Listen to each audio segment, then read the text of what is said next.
TV Floripa apresenta Vida Inteligente.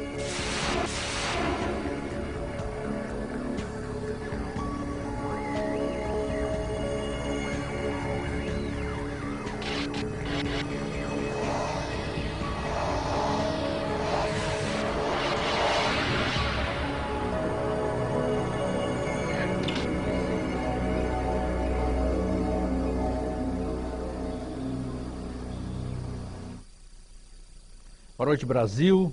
Boa noite, Floripa. Boa noite, Europa, Portugal, Espanha. Boa noite, Paola Luquerini, em São Paulo. Boa noite aos amigos de todo o Brasil. Boa noite, Capitão André Ferreira, lá em Portugal, que mais uma vez está nos vendo hoje. O Nuno Silveira, o Nuno Alves, nossos amigos de São Paulo, do Rio de Janeiro, dos interiores, até de Campo Grande, Mato Grosso do Sul, onde nós temos muitos amigos, na região pantaneira. Hoje nós temos um assunto extremamente importante. Por que eu digo importante? Porque vocês têm visto ao longo de todos esses anos as pessoas falarem de extraterrestres, as pessoas falarem de discos voadores, as pessoas falarem de ufologia. Vocês têm visto nas televisões com uma maior frequência tratar-se desses assuntos. Mas vocês devem ter percebido também que as televisões, salvo raras exceções, têm tratado o assunto ufologia extraterrestres com um certo ar de jocosidade. Por que será? O que será que isso está acontecendo?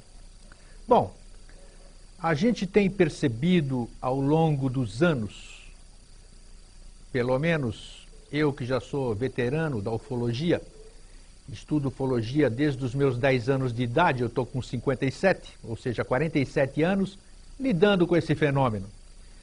No meu tempo de jovem, na década de 70, 80, a gente tinha muito mais avistamento do que a gente tem hoje. Quem é desse tempo, quem se recorda dessa época, vai corroborar com o que eu estou falando. Coincidentemente, na década de 70, na década de 80, nós tínhamos aqui no Brasil, pelo menos, que eu moro no Brasil, tenho que falar do Brasil, nós tínhamos aqui uma ufologia muito melhor do que nós temos hoje. Por que eu digo isso? Por causa das pessoas? Não é por causa das pessoas, não. E na década de 70, 80, nós não tínhamos o que nós temos hoje, que é, por exemplo, a internet. A internet, ela veio nos favorecer em muitas coisas, em outras coisas nos desfavoreceu. Desfavoreceu na questão da ufologia no quê? Não tendo internet, o pesquisador, o que ele tinha que fazer se ele quisesse ver disco voador ou pesquisar isso? Ele fazia vigílias, ele organizava os seus amigos, pegava os seus equipamentos, pegava o seu ônibus, que naquele tempo era difícil nós jovens termos carro nessa época, alguns tinham, eram privilegiados, saíam e iam para determinados lugares, tinha-se muito mais segurança, você podia acampar em determinados lugares sem correr risco de assalto, de ser assassinado, de ser roubado. Então, a gente podia ir e pesquisar e olhar para cima, e consequentemente a gente avistava certas coisas. Avistava discos voadores, porque era inquestionável você ver uma coisa física em formato discoidal, que era incontestável você ver isso. Incontestável porque eu digo, está parado no ar, não é balão, é metálico, gira sobre o próprio eixo, então só pode ser um disco voador, um disco que está voando. Aquilo é um objeto voador identificado, não um OVNI não identificado. Hoje, o que nós temos? Hoje, com o advento da internet, nós temos muitos pesquisadores virtuais. Como é que você vai ver disco voador? Como é que você vai fazer vigília num computador? Impossível. E é o que está acontecendo. Outra coisa, a questão da segurança, a questão da parte econômica. Hoje nós temos uma série de dificuldades, além de termos que nos manter economicamente, de sairmos a campo para fazermos vigílias, para irmos atrás de testemunhos de pessoas. Isso é muito oneroso. Nessa época de 70 e 80 que eu estou falando, a gente fazia também o que a gente tem saudade hoje, nós, os mais velhos, da ufologia romântica.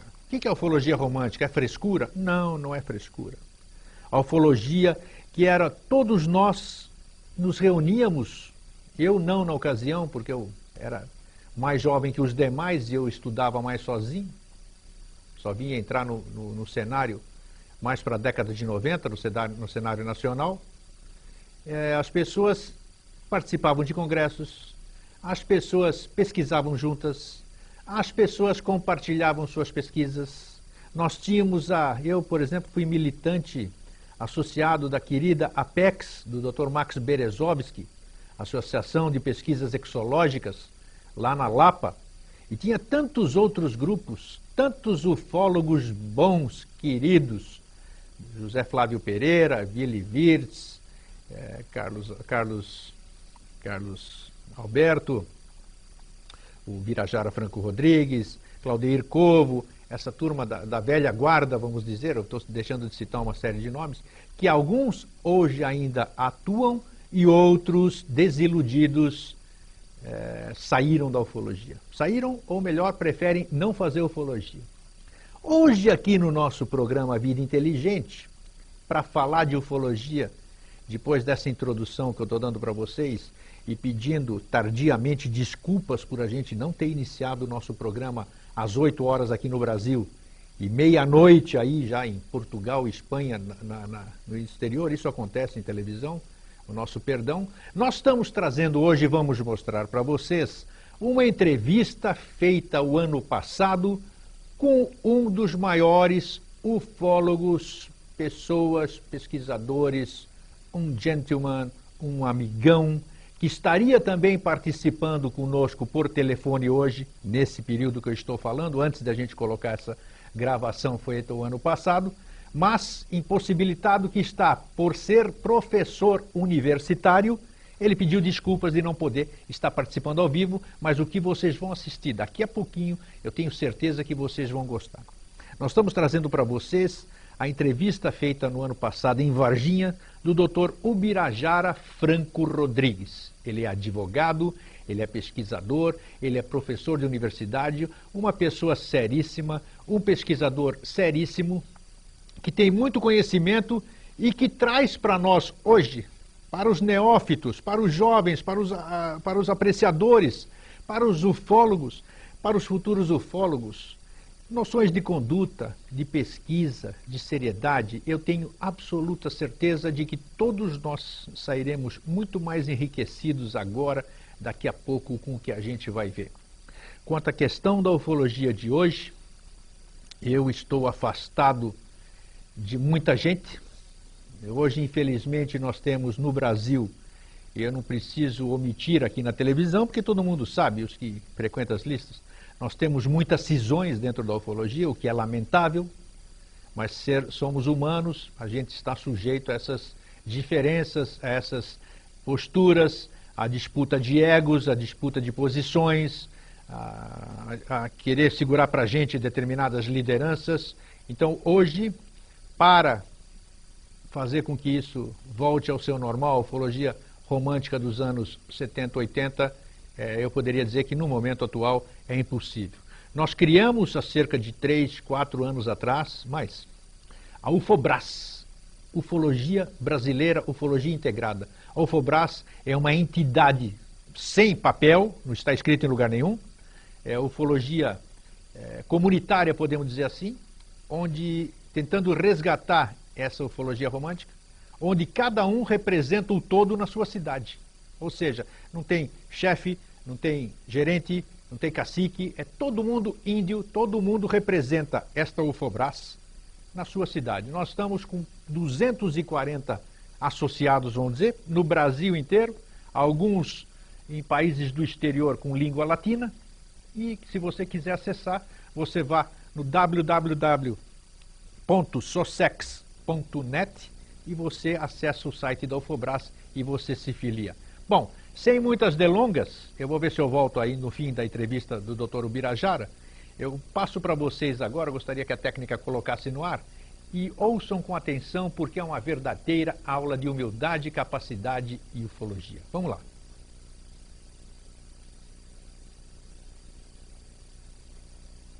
Acredito que lido com ufologia desde 13, 14 anos de idade, porque me recordo que naquela época, alguns eventos noticiados em jornais e na imprensa em geral.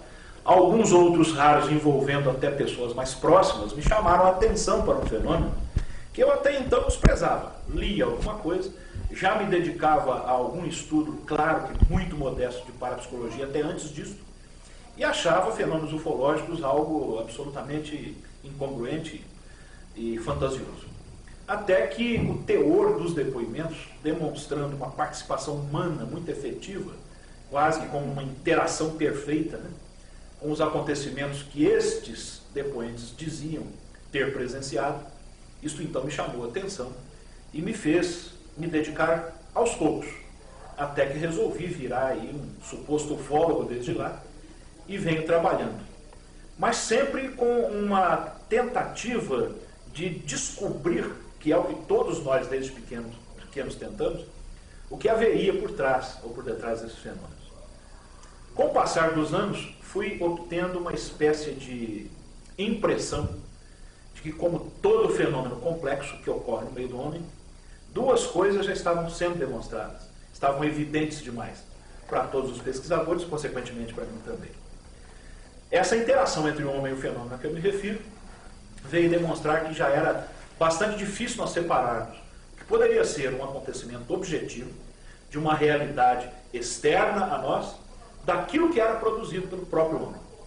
Esta complexidade, depois, com o passar do tempo, com o amadurecimento, me demonstra, principalmente hoje em dia, que nós estamos ainda no princípio do começo. A ufologia mal começou. Por quê? Entendo eu que nós estamos ainda coletando dados. Estamos montando, constituindo uma casuística. Aliás, este é o primeiro passo para qualquer comportamento científico.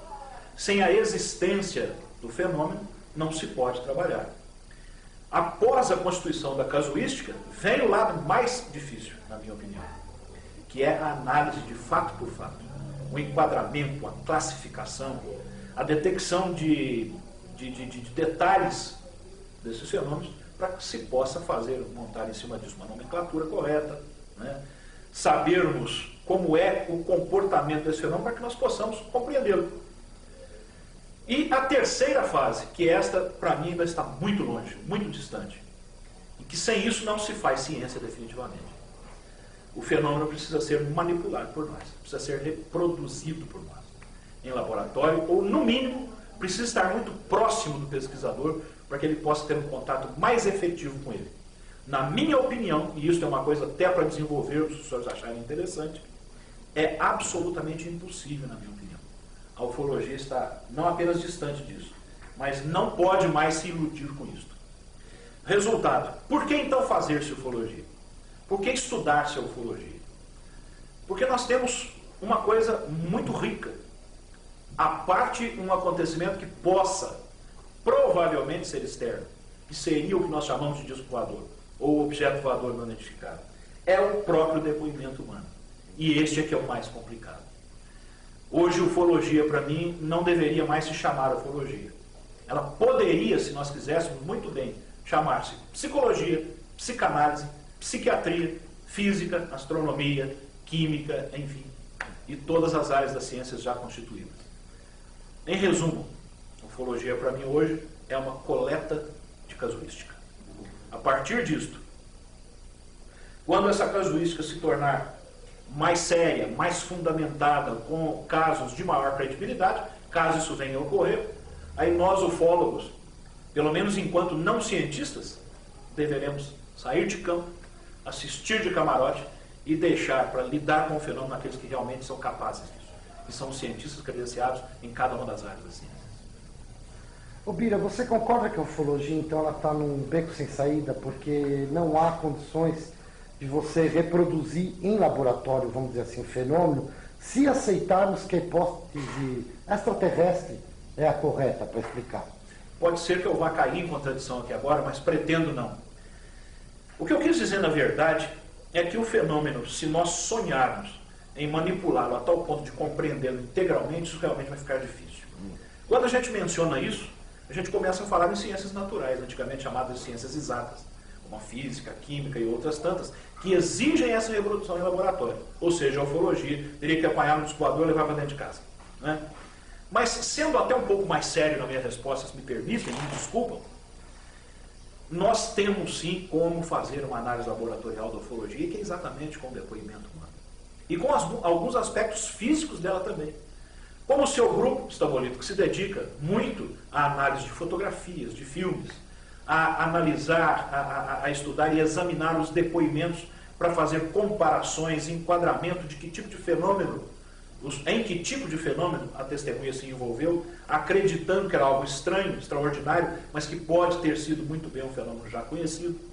Mas eu repito, principalmente o depoimento humano é uma fonte rica de pesquisa para nós. Desde que nós tenhamos um mínimo de conhecimento de credenciais em áreas de saúde mental, eu posso estar exagerando aqui, e que repito, psicanálise, psicologia, psiquiatria e tantas outras. Se nós não podemos separar a testemunha do próprio fenômeno, isso também não é anticientífico, não, muito pelo contrário. Nós sabemos em teoria de conhecimento, em filosofia, em metodologia de estudos que nós aplicamos no meio acadêmico, que os chamados sujeitos cognoscentes, quer dizer, que é o experimentador, que é o pesquisador, ele sempre tem uma interação com o fenômeno que ele está tentando manipular, estudar, etc. A ciência considera isso, que é um objeto conhecido. Que dirá então do próprio protagonista, ou seja, daquele que participou de um alegado avistamento, que é a testemunha, que é aquele que está nos emprestando dados para que possamos fazer uma análise, pelo menos teórica, uma suposição, ao menos a princípio, que é uma escolha de hipótese. Se isto realmente foi visto, um objeto concreto, uma máquina, um aparelho material, né? Aliás, se for aparelho tem que ser material, ou se foi apenas a produção da psique de um indivíduo qualquer. Particularmente tenho notado hoje casos, inclusive dos famosos, dos considerados clássicos, até brasileiros, se nós formos revisitá-los de uma forma mais carinhosa, isenta, com olhos de camarote, como eu costumo dizer, ou seja, com imparcialidade, nós vamos perceber que a possibilidade desses casos não terem envolvido um objeto concreto é quase de 100%. Um deles, inclusive, pesquisado, descoberto e divulgado por mim, que já é um clássico da ufologia brasileira. Hoje eu tenho, e posso mudar dentro de poucos minutos, ou daqui a uns anos, acho que comportamento científico se faz assim, né? Longe de me dizer que faço ciência ou que a ufologia seja ciência, porque não é. Mas o comportamento científico é algo que nos obriga. Esse caso, para mim, hoje, é 99,9% de certeza que não envolveu absolutamente nenhum objeto voador identificado.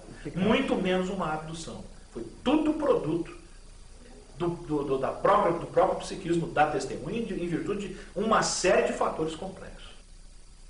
Ela nos permite o quê? Vamos começar do fim para chegar no começo. Ela nos permite uma garantia quase que total de que a testemunha está sendo sincera, de que ela não está mentindo, de que ela não está inventando, ou seja, de que ela não está voluntariamente criando uma história, seja para aparecer, seja para ganhar dinheiro, ou seja até para, como a gente costuma dizer de brincadeira, adubar o próprio ego. Por quê? Porque a hipnose ser bem aplicada, e aqui eu me refiro à hipnose clássica, né? Não me refiro à hipnose chamada hipnose ericksoniana, foi criada por Milton Erickson, que hoje volta a ser aplicada por muitas linhas de psicanalistas, apesar de Freud ter abandonado a hipnose e praticamente, vamos dizer, criado a psicanálise para substituir a hipnose. A hipnose tem falhas até esse ponto. Ou seja, se o indivíduo tem digamos, um estado delirante que tenha provocado um enredo nele em que ele acredita ter sido abduzido ou avistado um objeto voador não identificado, ou mesmo um delírio em virtude de fatores exógenos como álcool, drogas, etc.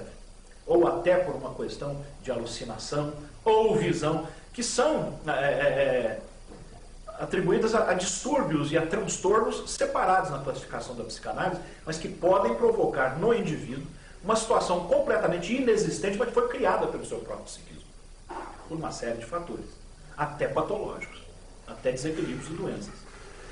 Então, se o sujeito tem certeza absoluta que passou por um fenômeno de abdução, aquela realidade dele é inegável.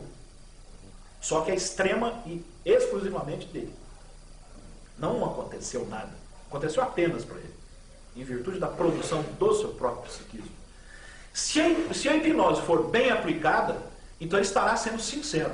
Ele não está mentindo. Até aqui já é ponto para a ufologia ótimo. Esse cara não é vamos usar uma expressão aqui, com as devidas desculpas, não é um salafrário, né? Mas ele é um sujeito sincero, ele é autêntico. Mas a partir daí é que vem o que você disse, que se complica. E se for involuntário? Foi um mero mecanismo da imaginação. Involuntário, é o que eu estou dizendo. Se for involuntário, a hipnose permite vermos que ele está sendo sincero, honesto. Certo. Mas só isso. Não prova absolutamente que nada de concreto. Fato de concreto aconteceu. De maneira alguma. Agora, veja bem, um psicanalista, psicólogo ou psiquiatra experientes em alguma dessas três áreas, ele pode detectar pelo comportamento do indivíduo, símbolos principalmente, associações que o indivíduo faça durante o transe hipnótico, ele pode detectar com maior facilidade, às vezes. Isso não foi algo real, isso é devido a tal e tal distúrbio, tal transtorno. Então aí a hipnose é válida nesses dois pontos que eu me referi. E agora que resumo. Primeiro, permite ver que o sujeito está sendo honesto. Segundo, permite distinguirmos que foi não um fenômeno externo, não um fenômeno verdadeiro. Né? E, já que você me permitiu ser um pouco mais extenso, claro. Como é que se faz isso então? Aí é que vem a questão da ética e que nós queremos sempre respeitar, mas por outro lado, temos que ser sinceros também e falar à vontade de uma coisa que é de nosso idealismo há tanto tempo. De vocês, para mim e para tantos outros milhares de colegas do mundo todo. Nós é outra coisa que vemos. O sujeito acha que a hipnose não é regulamentada por lei e qualquer um pode fazê-lo. E a princípio pode. Porque se o sujeito lê muito, assiste sessões hipnóticas, ele até consegue aplicar transes no indivíduo. Só que eu acho isso um grande absurdo também por duas razões. Primeiro, que ninguém pode lidar com a mente humana, com o psiquismo humano, sem ser credenciado em pelo menos uma dessas três áreas. Pelo menos na psicanálise. O que também já não dá muita credencial para isso, não. É no mínimo psicólogo ou médico psiquiatra. Um absurdo. Então o sujeito não tem conhecimento nenhum disso, submete pessoas à regressão de memória, achando, acreditando que eles estejam narrando fatos reais, concretos, quando na verdade pode não ser nada disso. E o próprio hipnólogo não detecta. Né? Isto é algo que eu particularmente acho que a ufologia precisava ter o máximo de cuidado. De onde vem a informação? Né? Será que o sujeito que é um designer, o sujeito que é um especialista em moda, de repente é considerado o maior especialista em abduções do mundo, que aplica hipnose a todo mundo? Até onde tem condições de analisar o que o indivíduo está falando durante um trânsito? Então você concorda que o quadro de hipnólogos que tem na ufologia é terrível? Né? Eu não conheço até hoje... Habilitado, não está habilitado para isso. Eu não conheço nenhum na ufologia. Não conheço, pode ser que exista. Certo. Eu não conheço nenhum ufólogo habilitado na ufologia brasileira que pudesse aplicar hipnose a alguém. A não ser Luciano Estanque Silva, que me conste não lida com hipnose. Não. É outra área de atuação dele. Não só não lida, como ele é um crítico feroz à utilização da hipnose. Então, em termos, Reinaldo, neste ponto eu também sou. Eu fiz alguns esclarecimentos. Nós somos três, então. Somos três. Eu também. A possibilidade, eu diria, aí, é apenas um exercício de imaginação de 1 a 100, de aquele indivíduo ter participado de um acontecimento real em termos objetivos, quer dizer, algo físico realmente o atraiu e ele se envolveu naquilo, eu vejo que é maior para sim do que para não. Mas é outro caso que não tem absolutamente dados suficientes para mostrarmos que foi totalmente real. Aquela testemunha, a princípio, tem menos sintomas, menos sinais, menos características de ter produzido aquilo psicamente, aparentemente. Mas isso não é suficiente. Não é suficiente. Eu não conheço nenhum caso que eu tenha estudado que eu possa ter colocado a mão no fogo por ele. Foi realmente um objeto desconhecido físico. Que eu possa afirmar integralmente, não. Só que eu acho que também aqui a coisa se complica mais. Para a maioria dos colegas, falou que é um objeto externo, falou que realmente é um acontecimento real e que não é produzido pela mente da testemunha, tem que ser uma nave de outro planeta. É um complicado isso. Isto, eu confesso que é o que mais me fascinou, essa hipótese é a que mais me fascinou quando eu comecei com a ufologia. E eu gostaria demais que isto fosse, porque ainda me fascina extremamente. Mas não há um mínimo dado para que a ufologia continue com essa postura infantil de achar que disco voador tem que ser de outro planeta, que UFO é nave extraterrestre. Que indício que nós temos disso? O contraditor poderia contestar isso facilmente. Ora, quando é um caso de maior credibilidade, esse caso apresenta seres de compleição física completamente diferente de nós humanos. Ah, perfeitamente. Então o senhor conhece a compleição física de seres de outro planeta. O senhor já tem um catálogo, né, cientificamente aí, construído de criaturas para falar. Então não pode ser da Terra. O objeto faz manobras e comportamento físico aí que foge completamente às nossas possibilidades. Eu sei. E isso quer dizer que seja de outro planeta? Claro, só pode. Só pode porque o senhor já pegou e já levou para sua casa ou para o seu laboratório uma nave extraterrestre de outro planeta para ver que é ela que faz aquilo e não nós? Ou que seja uma nave, que seja um objeto de transporte? Ufologia não tem dado nenhum, Ronaldo. Se os senhores estão pedindo a minha sinceridade, e até admito que de forma arrogante, mas continuo com sinceridade. A ufologia não tem nada nas mãos. Absolutamente nada. Nem no exterior e nem no Brasil. Verdade. E eu digo, aliás, muito menos no exterior, porque o que eu tenho visto por aí é de morrer de rir muito mais do que se vê por aqui no Brasil. Com certeza. E desse caso aí, teve um embornal, não é isso? Teve. É escrito.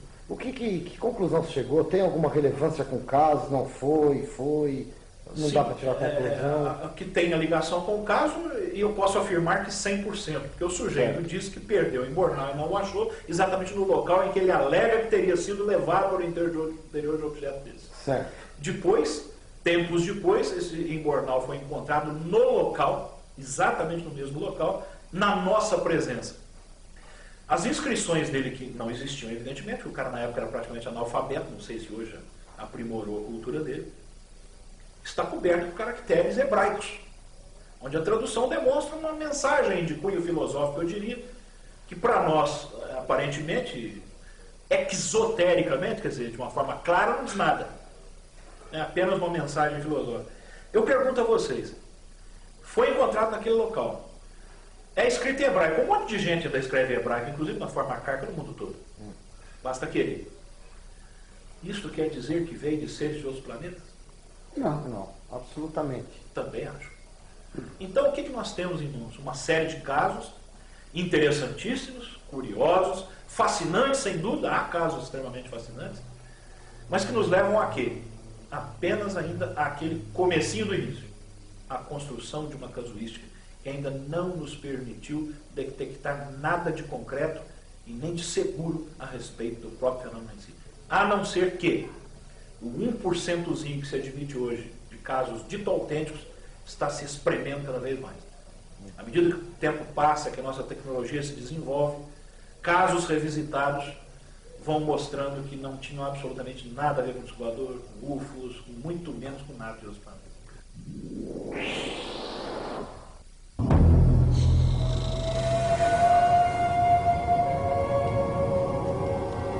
Eu já pesquisei inúmeros depoimentos de Mãe do Ouro, depois eu vou te mostrar esses arquivos aí, que há dezenas de casos pesquisados nos últimos 30 anos, separados em pastas.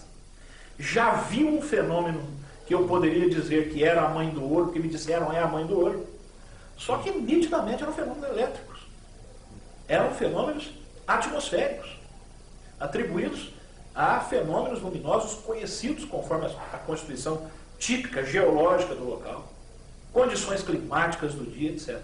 Para mim, a Mãe do Ouro é um fenômeno eletromagnético por excelência, onde a composição rochosa de uma montanha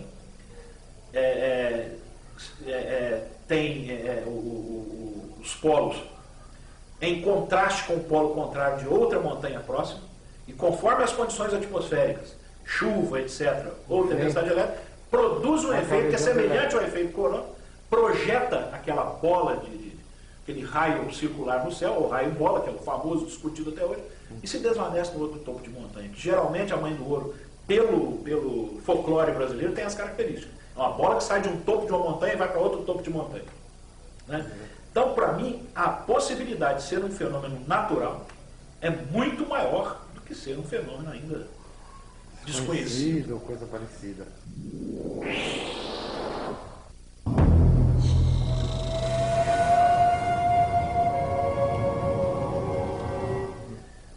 laboratório indescritível, é um tesouro para mim incalculável, como pesquisador. Uma fonte de observação, a gente usa a expressão de análise, né? Uma fonte de dados extremamente importantes para mim como pesquisador, porque estou aqui, estou vivendo isso desde o início, estou observando o comportamento dos ufólogos, o meu comportamento das testemunhas, civis, militares conhecidas, militares desconhecidas ainda do grande público.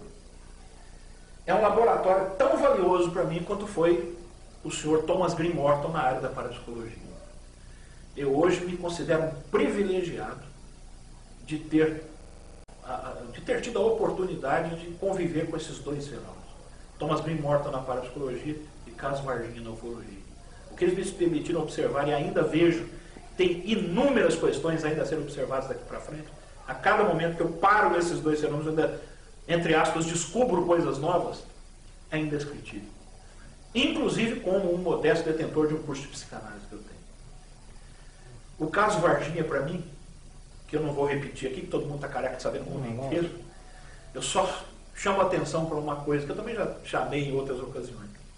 O que menos existe no caso Varginha é a presença alegada de um objeto voador não identificado. Você tinha notado isso? Tem o depoimento do rapaz aqui de São Paulo, não foi? Tem 2 depoimentozinhos isolados e só. E do sítio também. Primeiro, do casal do sítio, a 10 quilômetros da cidade, teria visto um objeto que eles chamam de semelhante a um pequeno submarino que boiava nos mares. Aparentemente avariado, por volta de 1h30 da madrugada. Ponto. Corta. Né? Depois, um ano depois, aparece o senhor Carlos de Souza, procura o Claudeiro Povo e dá aquele depoimento que viu um objeto caindo uma semana antes no meio rural de Três Corações. O que mais que se tem no caso Varginha a respeito de um voador? Nada. De ufologia. Nada se pode atacar. Eu li na revista UFO que tem um depoimento do prefeito de Monsenhor Paulo que viu alguns dias antes um objeto também, né? Ou não tem isso? Tem, mas lá em Monsenhor Paulo, entendeu? 47 quilômetros daqui, dias antes. Esse dias antes é um negócio que realmente nos coloca em xeque. Se muita gente acredita que aqui em Varginha foram capturados 2 seres de outros planetas, de repente viemos dos voadores não sei quantos dias antes, o outro, sabe, em distâncias absolutamente... Eu não estou negando que eles tenham visto algo. Eu estou dizendo que para o caso, para que a gente possa afirmar que seja a aparição, captura de naves de outros planetas, seres extraterrestres, não tem dado nenhum. O casal foi claro comigo e com o fazendeiro que me apresentou a eles, semanas antes deles aparecerem na imprensa. Foi por aqueles dias, talvez 1 ou 2 semanas antes, a partir do instante que nós, ufólogos, entramos na história, e a história começou a repercutir tremendamente no Brasil e no mundo todo na imprensa, eles já começaram a afirmar que tinha sido na noite anterior. Isso é má fé deles? Não acredito. O fascínio, às vezes, faz com que a própria testemunha adapte a experiência dela àquilo que está sendo divulgado. É uma influência da qual ela não consegue escapar. É quase que involuntário isso aí, né? É involuntário. É praticamente na maior parte das vezes, sim. 2 coitados não estão interessados em aparecer, estão lá até hoje, lá numa boa, caseiros modestos de um pequeno sítio. Então, Milton, o caso Varginha acabou sendo ligado à ufologia por uma razão óbvia, que tinha ufólogo. Né? E aconteceu. Eu não poderia aqui jamais, a não ser que vocês façam perguntas de alguma coisa que vier aí, possa ser algum detalhe interessante, a respeito do comportamento da própria ufologia, das pessoas da cidade, sociologicamente falando. Mas eu poderia dar um pequeno exemplo. O que até hoje existe de ufólogo no Brasil fazendo afirmações sobre o caso, sem um mínimo respaldo, informações truncadas, errôneas, não verdadeiras a respeito do próprio depoimento das testemunhas, é um monte. São vários. Tá? E o que mais me espanta, o que eu tenho ouvido de bobagem contra o caso, é um número menor das bobagens que eu tenho ouvido a favor do caso. Nos meios da própria ufologia. Ninguém é obrigado a tomar atitudes que não lhe deem prazer, como, por exemplo, lerem um livro. Mas eu diria aí dos 30 ufólogos mais conhecidos no Brasil, que ficaram fascinados pelo caso, que estiveram aqui na época e alguns só depois, que leram um livro de 400 páginas com todos os detalhes que eu dei do caso, se forem 5, estaremos sendo muito otimistas. E querem opinar sobre o caso. Inclusive a favor. Uma coisa que mais me deixa pasmo e às vezes acho até, apesar de ser triste e engraçado, esta afirmação de que as criaturas dito capturadas em Varginha foram levadas para os Estados Unidos. E muita gente andou falando que eu afirmei isso. Não sei de onde esse pessoal tirou isso. De onde esse pessoal tirou isso? Não tenho a mínima ideia que as criaturas foram levadas para os Estados Unidos. O pessoal até hoje, nós já falamos, eu coloquei no livro, já falamos na revista UFO e outras publicações. A morte do policial nos permitiu descobrirmos quem eram os 2 policiais que haviam participado da alegada captura da parte da noite. A morte dele não tem nada necessariamente a ver com o fato de ele, segundo a história consta, ter tocado na criatura com as mãos desnudas. No laudo de necrópsia foi encontrado 8% de substância tóxica não classificada no sangue dele. Isto é algo normal em qualquer caso de morte de septicemia, em qualquer caso de morte de infecção generalizada. Qualquer médico sabe disso. Nós já escrevemos, já falamos. No entanto, todos os nossos colegas continuam afirmando, sem pestanejar, ele morreu porque pegou uma substância desconhecida dessa criatura estranha, inclusive está comprovado no laudo. Eu acho isso uma infantilidade, uma irresponsabilidade de ordem de pensamento científico sem par. E que amanhã, se um desses detratores da ufologia, como alguns citados, como alguns astrônomos, alguns céticos e cientistas que pertençam ao meio acadêmico, como uma grande universidade, um dia quiserem dar uma atenção que nós merecemos, nós ufólogos merecemos, e começarem a perceber esse tipo de incongruência e de afirmação sem base, a ufologia vai continuar sendo desmoralizada, como está até hoje perante o meio acadêmico. E não vai ter solução. É ela mesma que se enterra sobre o próprio pescoço. Bira, existe uma questão muito folclórica na ufologia, na minha opinião, que são os homens de preto. Mencionam até que a mãe das meninas foram abordadas por homens de preto. Você poderia esclarecer isso para a gente, até onde você sabe? Posso. Considerando que homens de preto ou MIBs é apenas um símbolo de instantes em que alguém envolvido na ufologia é abordado por outro alguém, eu acredito na existência dos MIBs. Da seguinte razão. Suponhamos que você comece a falar num caso ufológico envolvendo o nome do Exército, da Polícia Militar, de hospitais, etc., tal como ocorreu no caso Varginha. É muito provável que um dia batam 2 homens na sua porta e digam o seguinte: escuta, é verdade que hoje tem aí 40, 45 ufólogos na sua casa, vocês estão aí discutindo o envolvimento do Exército, da Polícia Militar, etc., porque nós vimos isso nos jornais, nas televisões, nas rádios, ontem todos noticiaram. Nós pertencemos ao serviço de inteligência dessas armas e é obrigatório que todas as vezes que alguém envolve publicamente o nome dessas armas, a gente tem que ir para ver o que está acontecendo. Isso é uma questão de responsabilidade. Como aconteceu na nossa reunião. Bateram lá. Eu falei, perfeitamente, podem entrar. Senhoras e senhores, colegas do fórum, estão recebendo a visita aqui de 2 companheiros da inteligência, do Serviço de Inteligência da Polícia Militar e do Exército, que vieram aqui, por uma questão de obrigação, assistir a nossa reunião, estão perguntando se podem assistir. Todo mundo, perfeitamente, então os mitos existem. Agora, vai botar na cabeça dos ufólogos que MIBs não são uma organização secretíssima que tem os segredos dos esquadrões por trás e que mata quem descobre alguma coisa importante ou persegue testemunhas para poder dizer que nada disso é verdade? Isso é bacana, isso é bonito, isso é interessante, como folclore, né? Como lenda e como mito. Os MIBs já são mito. Então eles existem sobre esses 2 ângulos, né? O que aconteceu com a mãe das garotas, meu, foi verdadeiro na minha opinião. Ela foi muito sincera e tem muita coerência o que ela narra. Só que para mim não era agente do Exército, não era agente da polícia, não era agente de governo, não era coisa nenhuma. Eram pastores evangélicos que a procuraram. E eu tenho evidências disso bastante concretas. Se amanhã voltarem aí ou aparecerem com uma evidência muito maior de que não eram, ou quem sabe eles se identifiquem, eu estava enganado, mas todo dia para mim que eram pastores evangélicos que estavam querendo se aproveitar da repercussão do caso para poder exatamente mostrar o contrário. Se eles tivessem conseguido convencer as meninas, isso seria de grande interesse para eles. É evidente que eu não vou citar aqui de que igreja, nem posso fazer essa suposição, porque aí já estaria sendo irresponsável e antiético. Né? Para mim não passaram disso. Então, me desculpe de interromper, as coisas acontecem. Os fatos vêm ocorrendo. Só que eles têm a sua própria explicação, o seu modo de ocorrer, que independe completamente do que nós achamos e acreditamos. Aí pode ser que nesse caminho entre o ufólogo, a figura do ufólogo, para criar uma explicação que ele quer acreditar nela, que ele quer fazer os outros acreditarem a bem da sua própria fantasia. E isso então repercute tremendamente, tornando o caso mais rico, sempre folcloricamente. Por isso que eu disse, o caso Varginha para mim é um grande laboratório, com relação a testemunhas, com relação a principalmente os pesquisadores.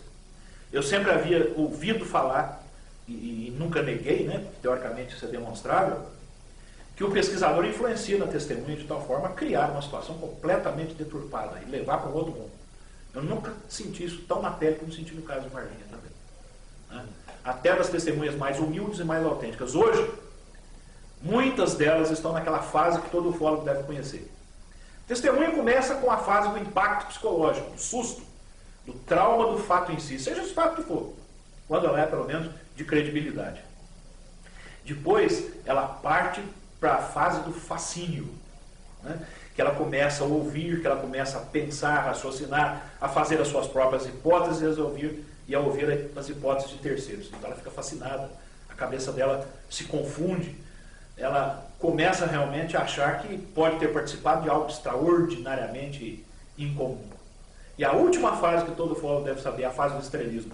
Essa fase é terrível. Quando eu vejo que toda testemunha de caso que eu pesquiso está saindo da segunda fase, caindo na terceira, eu esqueço das testemunhas. Não as procuro mais.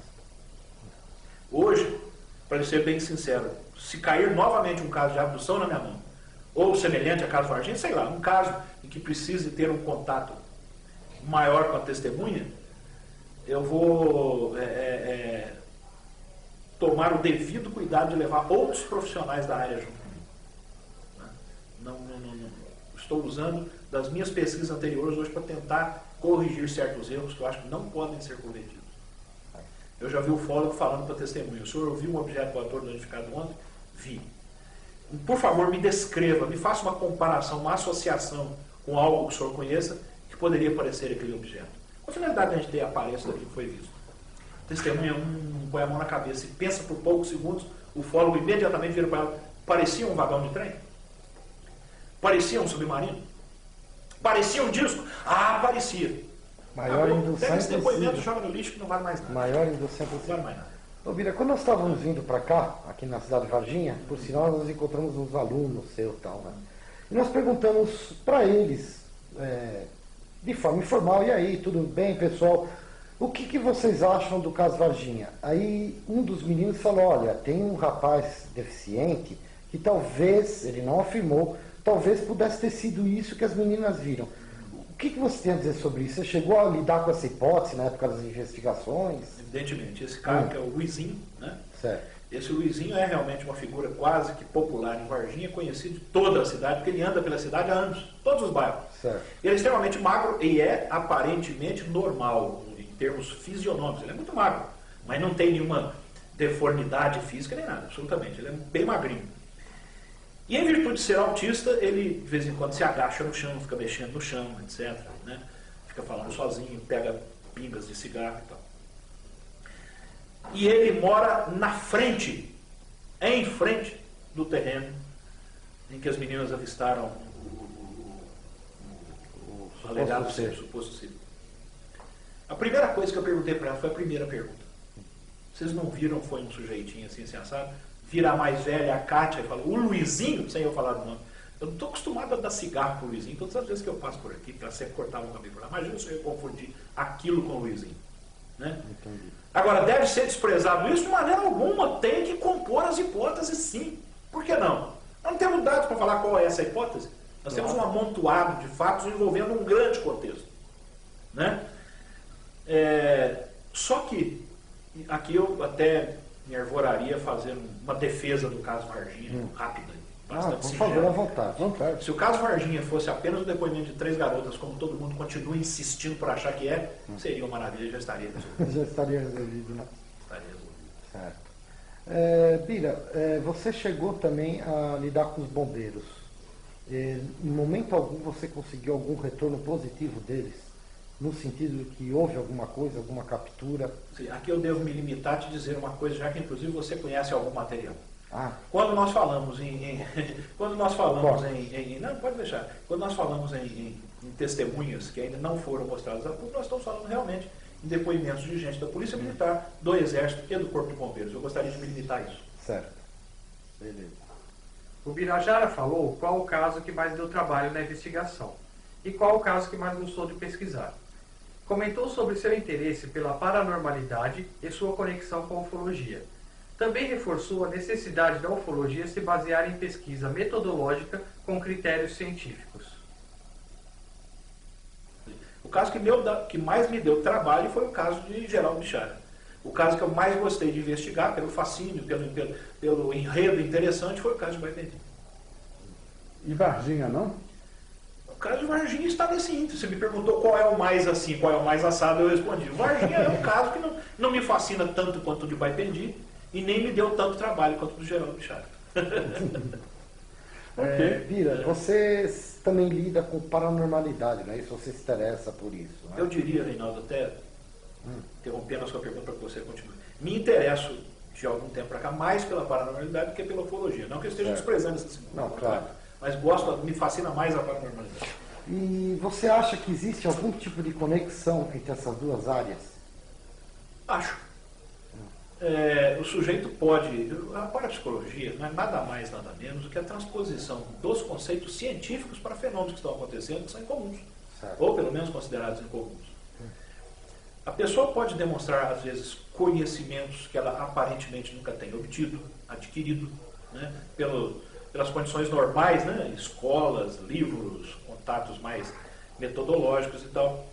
A pessoa pode demonstrar, às vezes, o avistamento ou a visão de formas que ela julga terem sido bastante concretas, e que tudo isso pode ser estudado através das teorias da psicanálise e da psicologia também. Né? Se nós formos fazer uma comparação com esse tipo de acepção científica hoje, nós conseguimos explicar a grande maioria dos fenômenos paranormais. Não todos ainda, não todos. Agora dizer que parapsicologia existe para explicar tudo que é paranormalidade, não é verdade. Primeiro ela tem que admitir alguns fenômenos como paranormais mesmo, que já é difícil. Não sou daquela linha que admite que certos fenômenos paranormais ocorrem ao nível em que todo mundo acredita. Tá? Tal como o sujeito se concentrar e sair levitando. Isso não existe. Né? Isso todas as pesquisas laboratoriais no mundo inteiro demonstraram que raramente quando ocorreu o fenômeno da levitação ele foi involuntário. Não acredito que exista paranormal no mundo que, se concentrando, faça um garfo entortar, faça uma faca se partir. Por quê? Ou seja, Thomas Greenberg, toda essa turma, era mágico. Sim, apenas um trucador, exclusivamente um trucador. Certo. Agora, por que a grande maioria dos interessados já tem como certo que esse tipo de fenômeno acontece? Tem que ter muita perspicácia e experiência para observar isso. Muitos já o fizeram. Eu fui na rabeira, como nós dizemos aqui em Minas Gerais. Né? A maioria admite que existe exatamente porque acredita nesse tipo de paranormal, que jamais foi paranormal, é apenas um trucador. Certo. Né? Então, o sujeito já tem aquilo como parâmetro de raciocínio. Algumas pessoas, em momentos raros, se souberem, se concentrarem, ou às vezes até involuntariamente por questões de desequilíbrio, se concentram, um garfo derrete na mão, uma moeda entorta. Por quê? Porque sabem que os anais, os livros, né, a bibliografia da parapsicologia diz que existe porque aceita que esses caras são autênticos. E não são. São apenas trucadores. Então o fenômeno, para ser aceito, precisa ser demonstrado, repetido inúmeras vezes, com depoimento e a credencial de análise de gente muito credenciada. Aí o meio acadêmico começa a aceitar. Né? Então é isso que eu estava querendo dizer. Certo. Beleza.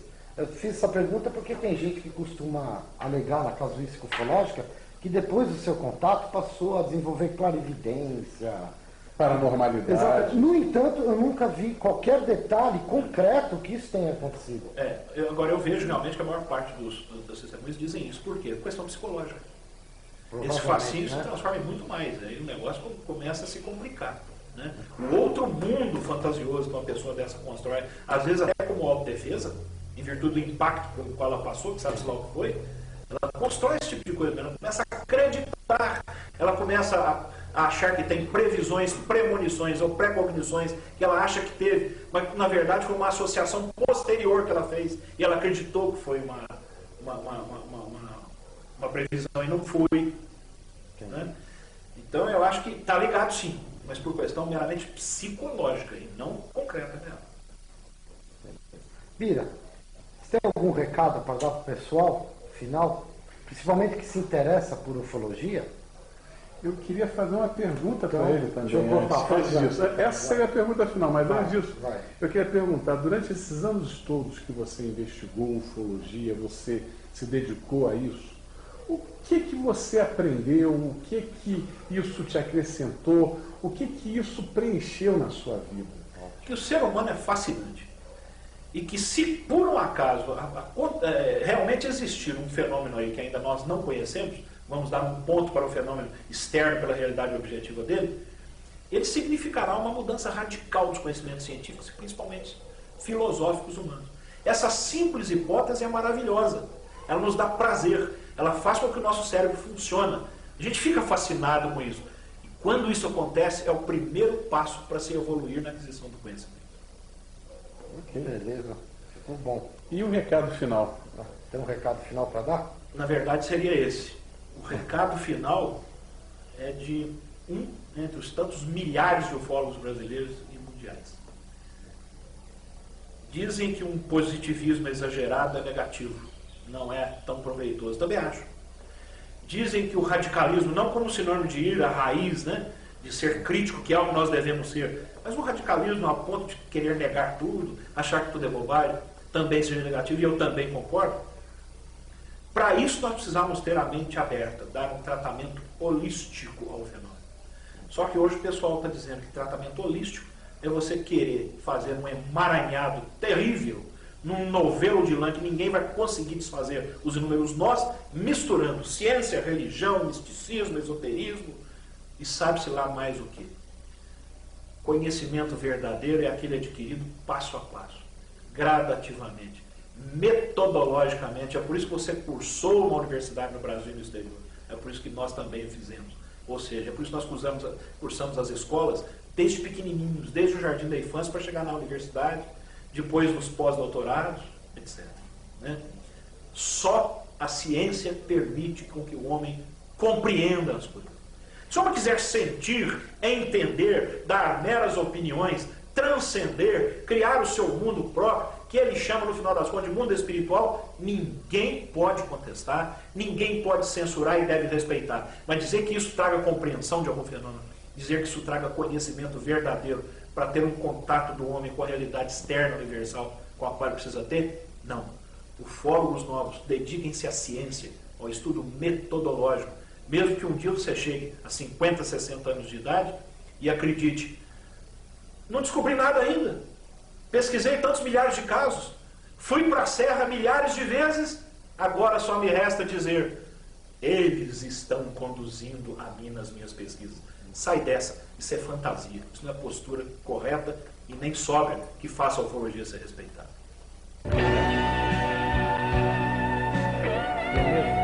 Adorei, eu admiro cada vez mais o Birajara Franco Rodrigues. Eu acho que muito ufólogo devia estar assistindo isso, devia estar reciclando, devia seguir o exemplo do Birajara Franco Rodrigues. Vejam o pé no chão que ele tem, a admiração que eu tenho por esse amigo. Esse é ufólogo com U maiúsculo. Bem, o Vida Inteligente, em breve, nós vamos disponibilizá-lo num site. Nós estamos constituindo um portal que vai ser o Vida Inteligente TV. Já existe, inclusive, nós já contratamos o domínio vidainteligente.tv. Nós vamos passar isso para vocês, que está fazendo agora através da internet. Nós estamos alcançando o Brasil, o planeta inteiro, muitos amigos podem assistir.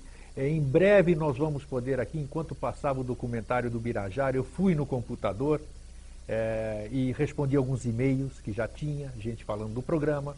Em breve nós vamos poder estar aqui com o notebook, linguagem bonita, aquele computador de colo, onde a gente vai poder estar interagindo através do MSN com vocês. Vocês podem participar, vocês podem formular as perguntas. Como o programa é feito ao vivo, aqui no Brasil, e há 3 semanas recebemos telefonema do Nuno de Portugal, ele falou aqui conosco ao vivo, através do Skype, não sei o quê, então vai ser muito mais fácil você interagir, fazer uma pergunta da Espanha, da Grécia, do Principado de Mônaco, de onde você quiser, para poder e vamos responder aqui ao vivo. Nós vamos ter o portal do Vida Inteligente e vamos disponibilizar no Vida Inteligente TV, o portal, todos os programas anteriores, desde 27 de julho de 2005. Sim, senhores, nós estamos há 3 anos no ar, ao vivo, fazendo coisa boa, passando coisa boa para todos vocês. Isso é o que interessa, isso é o que vale, essa interatividade que nós temos, criando cada vez amigos e muito menos inimigos. Inimigos nós não temos quase nenhum. Na verdade temos, mas tudo bem. Vamos ver se a gente consegue resolver isso. Bem, mais uma vez, quem está nos assistindo, um grande abraço. Boa noite, Paola. Boa noite, Nuno. Boa noite, André Ferreira. Boa noite todos os amigos que estão agora ligados nesse momento do Vida Inteligente. Eu sei que na Europa é tarde agora, já é 1h da manhã, são 4 horas de diferença. E a semana que vem estaremos aqui, 22 de maio, feriado nacional, estaremos aqui com o nosso amigo Jorge Antônio Ouro, falando sobre um assunto que certamente você vai se agradar. Então, um grande abraço e até sempre. TV Floripa apresentou Vida Inteligente.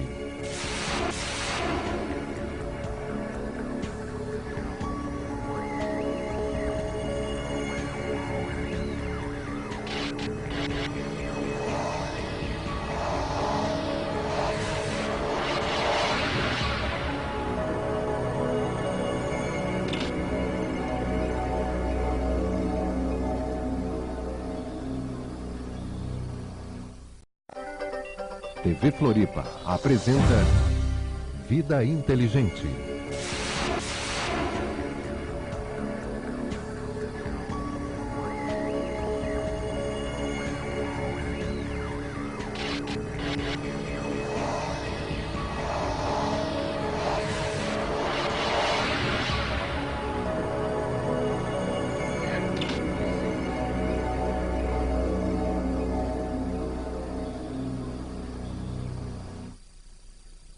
Boa noite, Brasil. Boa noite, Floripa. Boa noite, Europa, Portugal, Espanha. Boa noite, Paola Luquerini, em São Paulo. Boa noite aos amigos de todo o Brasil. Boa noite, Capitão André Ferreira, lá em Portugal, que mais uma vez está nos vendo hoje.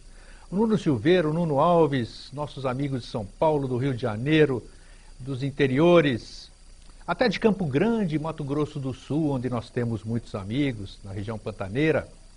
Hoje nós temos um assunto extremamente importante. Por que eu digo importante? Porque vocês têm visto ao longo de todos esses anos as pessoas falarem de extraterrestres, as pessoas falarem de discos voadores, as pessoas falarem de ufologia.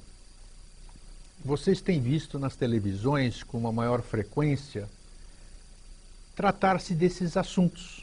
Mas vocês devem ter percebido também que as televisões, salvo raras exceções, têm tratado o assunto ufologia extraterrestres com um certo ar de jocosidade. Por que será? O que será que isso está acontecendo? Bom, a gente tem percebido ao longo dos anos, pelo menos eu que já sou veterano da ufologia, estudo ufologia desde os meus 10 anos de idade, eu estou com 57, ou seja, 47 anos, lidando com esse fenômeno. No meu tempo de jovem, na década de 70, 80, a gente tinha muito mais avistamento do que a gente tem hoje. Quem é desse tempo, quem se recorda dessa época, vai corroborar com o que eu estou falando. Coincidentemente, na década de 70, na década de 80, Nós tínhamos aqui no Brasil, pelo menos, que eu moro no Brasil, tenho que falar do Brasil, nós tínhamos aqui uma ufologia muito melhor do que nós temos hoje. Por que eu digo isso? Por causa das pessoas? Não, não é por causa das pessoas, não. E na década de 70, 80, nós não tínhamos o que nós temos hoje, que é, por exemplo, a internet. A internet, ela veio nos favorecer em muitas coisas, em outras coisas nos desfavoreceu. Desfavoreceu na questão da ufologia no quê? Não tendo internet, o pesquisador, o que ele tinha que fazer se ele quisesse ver disco voador ou pesquisar isso? Ele fazia vigílias. Ele organizava os seus amigos, pegava os seus equipamentos, pegava o seu ônibus, que naquele tempo era difícil nós jovens termos carro nessa época, alguns tinham, eram privilegiados, saíam e iam para determinados lugares, tinha-se muito mais segurança, você podia acampar em determinados lugares sem correr risco de assalto, de ser assassinado, de ser roubado. Então, a gente podia ir e pesquisar e olhar para cima, e consequentemente a gente avistava certas coisas. Avistava discos voadores, porque era inquestionável você ver uma coisa física em formato discoidal, que era incontestável você ver isso. Incontestável porque eu digo, está parado no ar, não é balão, é metálico, gira sobre o próprio eixo, então só pode ser um disco voador, um disco que está voando. Aquilo é um objeto voador identificado, não um OVNI não identificado. Hoje o que nós temos? Hoje, com o advento da internet, nós temos muitos pesquisadores virtuais. Como é que você vai ver disco voador? Como é que você vai fazer vigília num computador? Impossível. E é o que está acontecendo. Outra coisa, a questão da segurança, a questão da parte econômica. Hoje nós temos uma série de dificuldades, além de termos que nos manter economicamente, de sairmos a campo para fazer esse período que eu estou falando, antes da gente colocar essa gravação, foi o ano passado, mas impossibilitado que está por ser professor universitário, ele pediu desculpas de não poder estar participando ao vivo, mas o que vocês vão assistir daqui a pouquinho, eu tenho certeza que vocês vão gostar. Nós estamos trazendo para vocês a entrevista feita no ano passado em Varginha, do Dr. Ubirajara Franco Rodrigues. Ele é advogado, ele é pesquisador, ele é professor de universidade, uma pessoa seríssima, um pesquisador seríssimo, que tem muito conhecimento e que traz para nós hoje, para os neófitos, para os jovens, para os apreciadores, para os ufólogos, para os futuros ufólogos, noções de conduta, de pesquisa, de seriedade. Eu tenho absoluta certeza de que todos nós sairemos muito mais enriquecidos agora, daqui a pouco, com o que a gente vai ver. Quanto à questão da ufologia de hoje, eu estou afastado de muita gente. Hoje, infelizmente, nós temos no Brasil, e eu não preciso omitir aqui na televisão, porque todo mundo sabe, os que frequentam as listas, nós temos muitas cisões dentro da ufologia, o que é lamentável, mas somos humanos, a gente está sujeito a essas diferenças, a essas posturas, a disputa de egos, a disputa de posições, a querer segurar para a gente determinadas lideranças. Então, hoje, para fazer com que isso volte ao seu normal, a ufologia romântica dos anos 70, 80, eu poderia dizer que no momento atual é impossível. Nós criamos há cerca de 3, 4 anos atrás, mais, a UFOBRAS, Ufologia Brasileira, Ufologia Integrada. A UFOBRAS é uma entidade sem papel, não está escrito em lugar nenhum, é ufologia comunitária, podemos dizer assim, onde, tentando resgatar essa ufologia romântica, onde cada um representa o todo na sua cidade. Ou seja, não tem chefe, não tem gerente, não tem cacique, é todo mundo índio, todo mundo termos vigílias, para irmos atrás de testemunhos de pessoas, isso é muito oneroso. Nessa época de 70 e 80 que eu estou falando, a gente fazia também, o que a gente tem saudade hoje, nós, os mais velhos, da ufologia romântica. O que é ufologia romântica? É frescura? Não, não é frescura. A ufologia que era, todos nós nos reuníamos, eu não na ocasião, porque eu era mais jovem que os demais e eu estudava mais sozinho, só vinha entrar no cenário mais para a década de 90, no cenário nacional, as pessoas participavam de congressos, as pessoas pesquisavam juntas, as pessoas compartilhavam suas pesquisas. Nós tínhamos eu, por exemplo, fui militante associado da querida APEX, do Dr. Max Berezovsky, Associação de Pesquisas Exológicas, lá na Lapa, e tinha tantos outros grupos, tantos ufólogos bons, queridos, José Flávio Pereira, Willy Wirtz, Carlos Alberto, o Birajara Franco Rodrigues, Claudeir Covo, essa turma da velha guarda, vamos dizer, eu estou deixando de citar uma série de nomes, que alguns hoje ainda atuam e outros, desiludidos, saíram da ufologia. Saíram, ou melhor, preferem não fazer ufologia.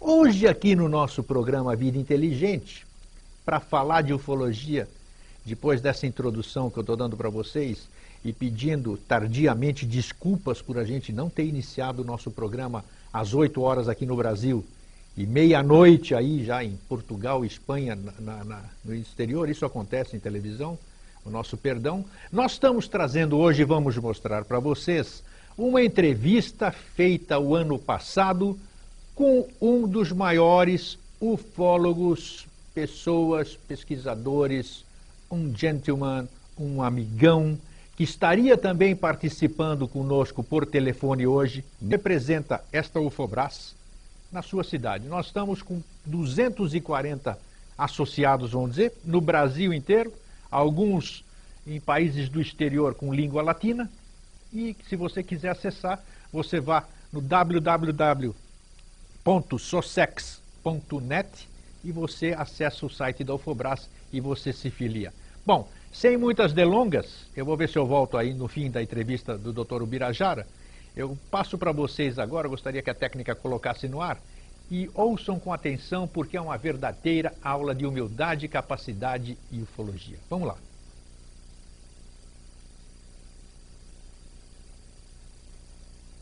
Acredito que lido com ufologia desde 13, 14 anos de idade, porque me recordo que naquela época, alguns eventos noticiados em jornais e na imprensa em geral, alguns outros raros envolvendo até pessoas mais próximas, me chamaram a atenção para um fenômeno que eu até então desprezava. Lia alguma coisa, já me dedicava a algum estudo, claro que muito modesto, de parapsicologia até antes disso, e achava fenômenos ufológicos algo absolutamente incongruente e fantasioso. Até que o teor dos depoimentos, demonstrando uma participação humana muito efetiva, quase que como uma interação perfeita, né, com os acontecimentos que estes depoentes diziam ter presenciado, isso então me chamou a atenção e me fez me dedicar aos poucos, até que resolvi virar aí um suposto ufólogo desde lá e venho trabalhando. Mas sempre com uma tentativa de descobrir, que é o que todos nós desde pequenos tentamos, o que haveria por trás ou por detrás desses fenômenos. Com o passar dos anos, fui obtendo uma espécie de impressão de que, como todo fenômeno complexo que ocorre no meio do homem, duas coisas já estavam sendo demonstradas, estavam evidentes demais para todos os pesquisadores, consequentemente para mim também. Essa interação entre o homem e o fenômeno a que eu me refiro veio demonstrar que já era bastante difícil nós separarmos